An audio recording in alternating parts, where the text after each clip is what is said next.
이제 2022년 1월 엊그제 우리가 송구영신 예배 드리고 첫 주일 시작한 것 같은데 벌써 넷째 주입니다.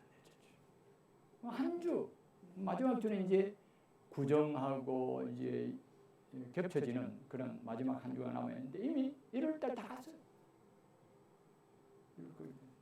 세월이 빠릅니까 안 빠릅니까? 빠르죠. 야, 진짜 빠릅니다, 그죠?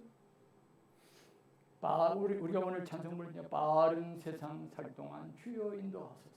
하나님께서 인도하지 아니하시면 정신 못 차리고 그냥 후딱 가버리는, 이렇게 빨리 가버리는 이 세월 가운데서 그냥 언제 다 살았느냐 하듯이 결국 우리가 하나님 앞에 서게 될 그날 정신없이 살다가 다 이렇게 맞이하게 될 건데, 하나님께서 인도하실 때는 그 걸음이, 우리 예수님께서 33년 공생애를 사시고 난 다음에 십자가에서 뭐라고 말씀하시는가 하면 다 이루었다.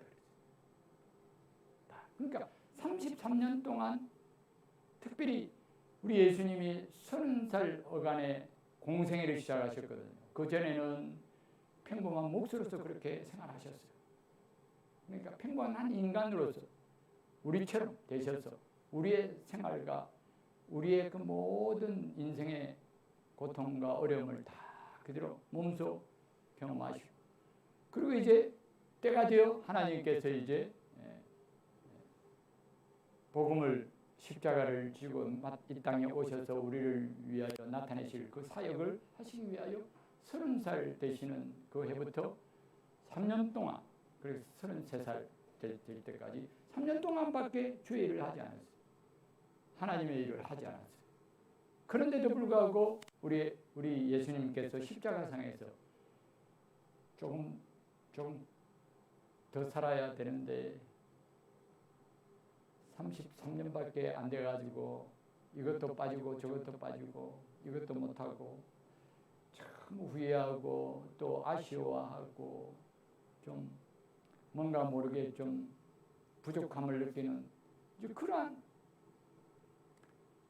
그 인생을 되돌아보신 것이 아니라 우리 예수님께서는 십자가상에서 달리시고 마지막 이제 아버지 앞에 이제 그 모든 영혼을 맡기시기까지 그 마지막 말씀이 다 이루었다. 다 이루었다. 남김없이 다 이루었다. 그렇게 말씀해요. 그러니까 우리가 인생을 살아갈 때에 오래 산다고 우리가 모든 것을 더 많이 이루고 더 확실하게 이루는 것이 아니라 어떻게 사느냐가 문제. 따라합시다. 어떻게 사는가가 인생의 열쇠이다. 여러분, 우리가 오래 살고 뭐 길게 살고 뭐 이렇게 살고 뭐 이렇게 하면은 인생이 풍성해지고 모든 것들이 다 이루어지고 완전해질 것 같은 착각들을 하게 되지는데 그렇지 않아요. 뭐냐? 어떻게 사느냐? 하루를 살더라도 주님과 동행할 때에 그 삶은 결코 헛되지 않은 삶이 될 줄로 믿습니다. 왜냐하면 우리 주님께서 33년의 생애를 통하여서 어떻게 아버지의 뜻을 이룰 수 있는가를 몸소 실천하시고 몸소 보여주셨기 때문에 그 주님이 나의 안내가 되어주고 그 주님이 나의 친구가 되어주면 그 주님처럼 살아가면 내 인생은 후회됨이 없는 다 이루는 삶이 될 줄로 믿습니다. 그렇지 않으면 한 해 한 해 보낼 때마다 우리는 예수님과 동행하지 않고 한 해를 보내면요 아쉬움이 남아요. 그러나 예수님과 동행하면 아쉬울 것도 없고 부족할 것도 없이 온전한 풍성함 가운데 나아갈 줄로 믿습니다. 그래서 올 한 해 저 여러분들에게 비결을 가르쳐요. 주님과 동행하면 올 한 해가 빨리 가든 늦게 가든 천천히 가든 후딱 가든 뭐 어떻게 가든 전혀 상관없이 후회됨도 없고 부족함도 없고 아쉬울 것도 없는 꽉 찬 충만한 은혜와 기쁨이 충만한 한 해가 될 줄로 믿습니다.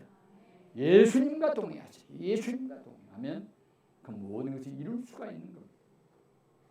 그래서 우리 예수님께서 오늘 말씀 속에서도 기록되어 있듯이 너희가 성경에서 영생을 얻는 줄 생각하고 성경을 상고하거니와 뭐 개정개혁은 연구하거니와 저는 그 일부러 그래서 개혁 성경을 그냥 집어넣었어요. 왜? 연구하는 건 인간의 머리로 연구하는 것이라면 상고하는 것은 생각하는 거잖아요. 그죠? 서로 상자 생각할 고자잖아요. 서로 생각하는 거잖아요.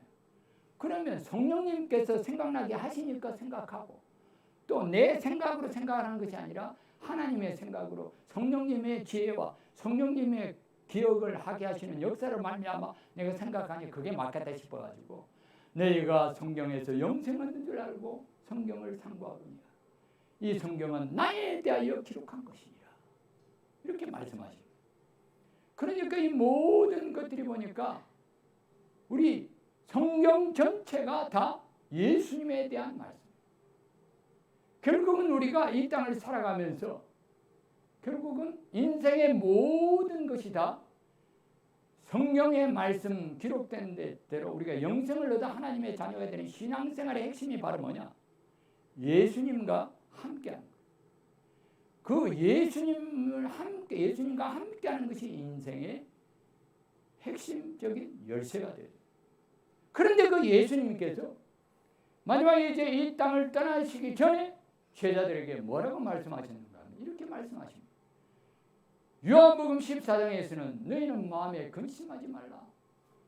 내 아버지 집에 거할 곳이 많도다. 하나님 아버지 집에 대해서 말씀하시고 집이 예비되어 있으니까 너희는 걱정도 하고 근심도 하지 말라. 나를 따라서 아버지 집에 가면 된다 하면서 하나님께서 예수님께서 집에 대하여 말씀하시고 그러니까 영생을 얻는다는 그 말씀을 하실 때 영생 얻는 부분에 있어서 첫 번째 부분은 하나님의 집에 들어가는 것의 영생의 첫 번째 열쇠가 그게 있는 거예요. 우리가 하나님의 집에 들어가야만 영생하게 될 줄로 믿습니다.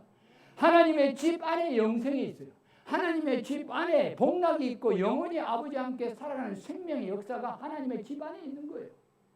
그래서 하나님의 집 안에 들어갈 때에 너희가 성경에서 영생을 얻는 줄 알고 성경을 상고하거니와 이 성경이 나에 대해서 말씀하셨느니라 하신 그 예수님의 말씀처럼 그 예수님이 답을 주시잖아요.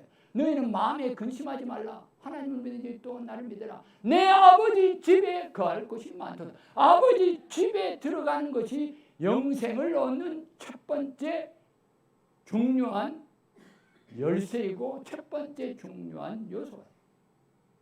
아버지 집에 들어가야만 되는 거예요. 아버지 집에 들어가야만 영생을 얻는 거예요. 그러고 난 다음에 하나님께 우리 예수님께서 같은 성경 요한복음 이번에는 한 장을 넘기니까 나는 아버지는 농부요 나는 포도나무니 너희는 나의 가지다 이렇게. 아버지는 농부고 나는 포도나무 너희는 가지니.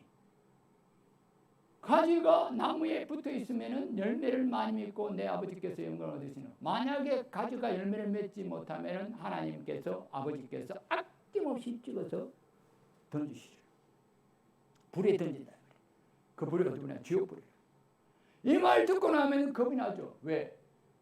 행위의 열매 무슨 열매 맺지 않으면 나는 어떻게 될까? 이기 때문에 이 세상에서 내가 열심히 살지 못하고 신앙생활을 잘못하다 보면 지옥에 가겠구나라는 생각, 열매를 꼭 맺어야 되나 어떤 열매 맺어야 되나 고민하게 되지는데 고민할 필요가 한 개도 없어요. 왜 고민할 필요가 없느냐? 예수님 포도나무 대신 예수님께 붙어있기만 붙어있으면 열매는 저절로 맺히게 될 줄로 믿습니다. 그런데 예수님에게 딱 붙어있으면 어떤 일이 생기는가 하면 아버지께서 말씀으로 예수님께 붙어있는 예수님 생명의 포도나무가 되신 예수님께 붙어있는 가지된 우리를 아버지께서 농부로서 우리를 보살펴 주실 줄 믿습니다. 어떻게 보살피시냐? 말씀으로 가지를 칩니다. 말씀으로 가지죠. 우리 권사님은 올해는 좀 몸이 좀 불편하셔가지고 그렇게 그 사과 따는 그 일 권사님 밭에 많이 안 가셨죠, 그죠? 가시면 안 됐습니다, 그죠? 네, 사과밭에 안 가셨죠? 잘하셨어요. 그런데 그 전에는 어떻게 하셨어요? 최철 집사님하고 우리 권사님이 가가지고 봄 되면 벌써 뭐합니까? 조금 있으면 뭐 해야 돼요? 이 안 자르면 어떻게 돼요? 요만해요, 그죠? 맺지도 열매도 안 맺을 뿐만 아니라 어떻게 됩니까? 사과가 그냥 대추만해. 대추보다 작아요. 그런데 그건 농사 망치는 거죠. 그럼 나무를 돌본다는 것이 뭐냐? 나무를 손봐서 열매 맺게 하는 것이 바로 뭐냐? 그것은 바로 가지를 치는 거예요. 가지를 치게 될 때 어떤 효과가 있느냐? 어떤 결과가 나타나느냐? 가지를 치지 않으면 어떻게 될까요? 자꾸 가지가 이렇게 뻗어서 열매 맺기 위하여 사용해야 될 그 영양분이 자기 몸만 불리는 거예요. 자기 몸만 불려요. 자기 욕심을 따라서, 자기 정욕을 따라서, 자기 눈에 좋아 보이고, 자기 육신에 맛있게 보이고, 보암직도 하고 먹음직스럽기도 하고 탐스럽기도 한 그것을 쫓아가지고 자꾸 육신의 정욕과 안목의 정욕과 이생의 자랑을 가지고 계속해서 그 모든 하나님께서 그 땅에 영양분을 통하여서 나무를 통하여서 예수님을 통하여서 영양분을 아무리 가지에 공급을 주고 은혜를 공급해 주고 축복을 영육간에 물질적이며 신령한 은혜와 축복을 아무리 베풀어 주더라도 어떻게 될까요? 그것을 영양분을 받아가지고 자기 몸만 불리는 거예요. 자기 몸만 계속 가지만 결국 열매가 안 맺혀. 그래서 그 가지를 친다는 것은 바로 뭐냐? 육신의 정욕과 안목의 정욕과 이생의 자랑이라는 인간이 가지고 있는 이 육신적인 그 죄성의 정욕을 그것을 갖다가 잘라내고 그것을 갖다가 정리하고 그것을 갖다가 끊어버리는 그런 역사를 이루는 것이 하나님께서 농부 되신 하나님께서 그 예수님 생명 포도나무에 붙어있는 가지들을 돌보시는 방법이에요. 그렇게 할 때 하나님께서 무엇을 가지고 하시느냐? 성경 말씀은 너희는 내가 일러준 말씀으로 이미 깨끗하게 되어졌느니라. 결국은 무슨 깨끗하게 되는 가지치기가 되어졌다는 말씀의 역사가 한 나무가 열매를 맺는 가지가 열매를 맺는데 결정적인 역사를 해서 가지치기처럼 그 모든 열매 맺는데 방해되는 모든 세상적인 정욕과 욕심의 죄악의 모든 것들을 하나님의 말씀을 통하여서 그것을 깨끗하게 끊어버리고 정리하게 되는 역사가 나타나게 되는 늘 믿습니다. 하나님의 말씀을 통하지 않고서는 하나님의 말씀을 통해서는 열매 맺도록 준비되지 못하는 것이 나무된 우리 하나님의 자녀들의 속성입니다.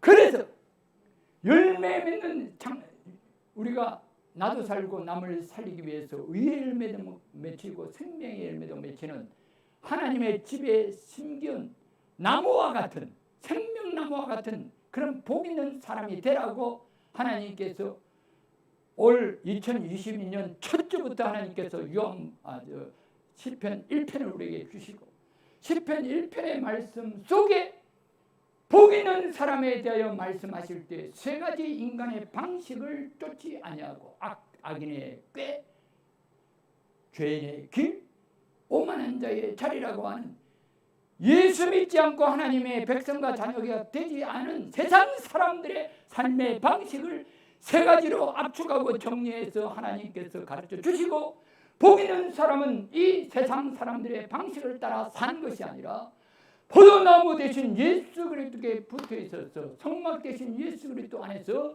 주님의 존재와 삶의 방식을 따라 살아가는 그 주님의 존재와 삶의 방식을 따라서 살아갈 때에 비로소 하나님의 집에 심기운 복 있는 사람 생명나무가 되어 열매를 많이 맺히게 되는 줄 믿습니다. 이렇게 되는 것을 하나님께서 가르쳐 주셨다. 그 가르쳐 주셨는데 예수님께 붙어 있음으로 말미암아 예수님의 삶의 양식을 따르게 되는데 예수님의 삶의 양식은 성막이라고 말씀을 드렸는데 사실은 이 성막은 그 근거와 뿌리가 있는 거예요. 성막에 대한 말씀과 이 모든 것들이 어디에서 나오느냐? 그것은 바로 하나님께서 주신 말씀 속에서 나온 거예요. 말씀을 압축하니까 그 모든 것들은 다 예수님에 대한 말씀인데, 그 예수님에 대한 그 모든 그 말씀을 통하여 우리가 분석하고 또 그것을 상고하고 이렇게 보니까 그 예수님의 존재와 삶의 양식은 성막을 통하여서 그것이 하나님께서 미리 다 보여주시고, 나머지 모든 성경의 나머지 부분에 대한 것들은 이 성막 대신 예수 그리스도께서 존재하시고 사역하시고 죄인들을 구원하시고 하나님과 하나가 되어져서 지성소에서 하나님과 만나고 영생을 누리고 축복과 생명의 그런 뿌리가 되어지고 원천이 되어지는 그 샘의 근원이 되어지는 그 모든 원리가 이 어떻게 진행되고 이 세상 가운데서 구체적으로 적용이 되어지는가를 풀어서 이렇게 기록한 모든 내용이 되어지는 것들이 하나님의 나머지 부분의 성경 전체의 레파토리예요.